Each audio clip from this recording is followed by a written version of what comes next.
Yeah.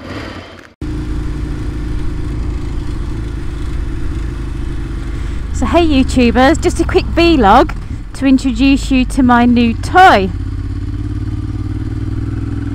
The Drift HD.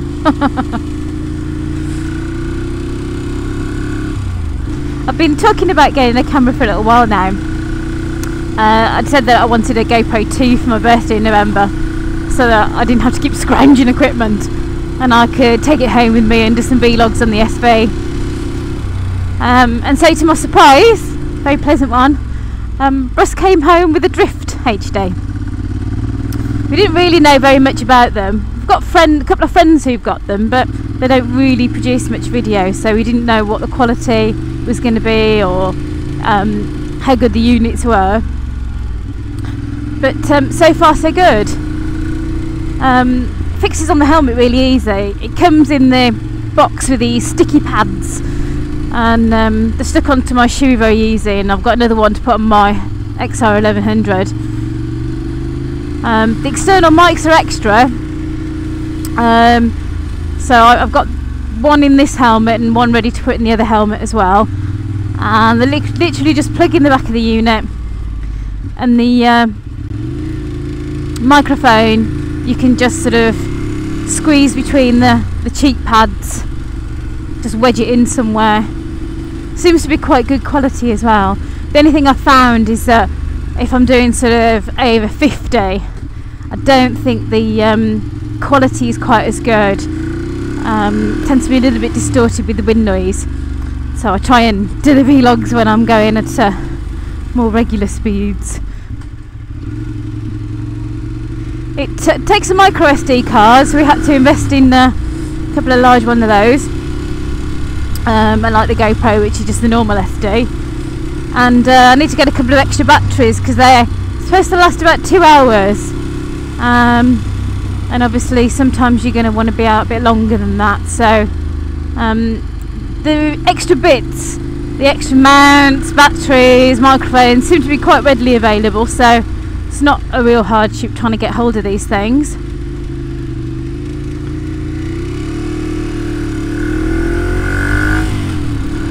I had the option of getting my hands on a Bio. A fellow YouTuber had given Russ his. It was 15 months old, but he needed a new camera head.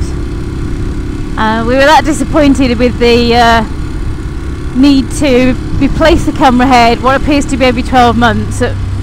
We decided rather than pay £150 every 12 months, we get a camera that had a warranty of at least sort of 12 months to 2 years for about the same price. There's also sort of suction mounts and various different ways that you can use it. It doesn't have to be on your helmet, but obviously I think the size of it makes it a good addition as a helmet cam. There are lens replacing kits, which means that you don't have to send the unit off if you have some sort of spill with the lens, which is good. And so far so good. So I've got the Drift HD on this side, and I've got the Scala Rider on this side. So I definitely resemble Predator at the moment. All I need is some dreadlocks flowing from my helmet. But I don't think I'll do that. Another reason, apart from sort of doing a few vlogs, is the sort of safety element. I saw a clip of a cyclist who had been involved in 2 incidents where he'd been initially knocked off his bike, and then his bike, and almost him, nearly run over by a second motorist. Happily this was all caught on camera, and the first motorist pleaded guilty to careless driving, so there was no issue there, but the second motorist has denied it. So that footage is going to be really, really useful, because no matter how honest the witness, seeing it for yourself, and do they say a picture says 1,000 words? It's just clear what's happened. And anyone who rides a bike, whether it's a motorbike or a bicycle, knows that when you go out there's bad driving and near incidents. and having it caught on camera is helpful in the event that you need that footage.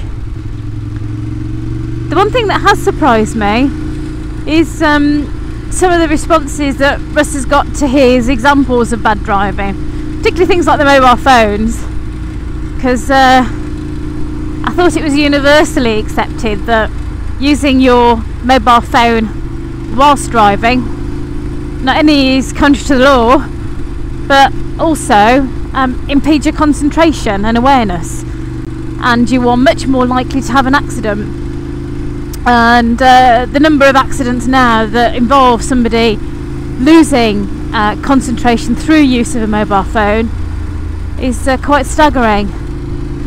And you only have to sort of see the families of those whose lives have been taken away by drivers who are using their phone, and they didn't mean to cause an accident, they didn't mean to kill anybody or hurt them, but that's not very much to be said after it's actually happened.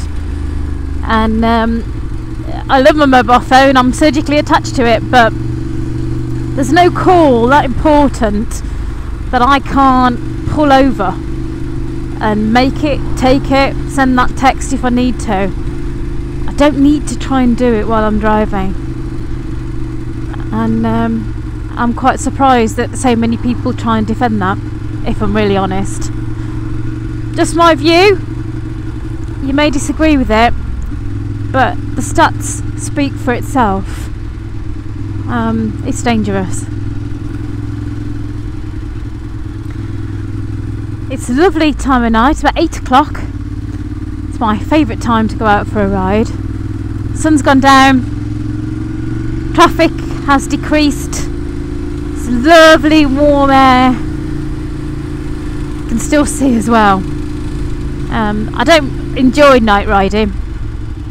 I do suffer with a bit of glare.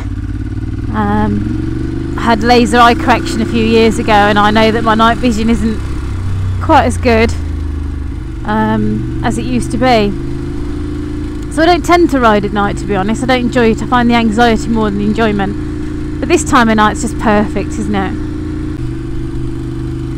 So I'm hoping to do a few more videos.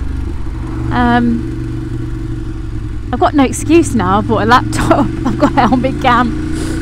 We've just invested in some new software.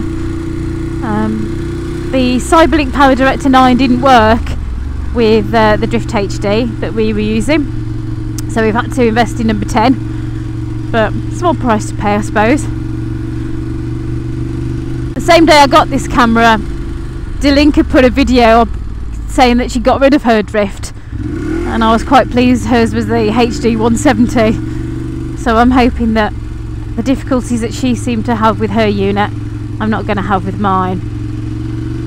But so far so good. I haven't really got to grips with all the settings yet. I know you can sort of mess with the exposure control, but I haven't really done much of that yet. Yeehaw! And that's what makes me ride a bike.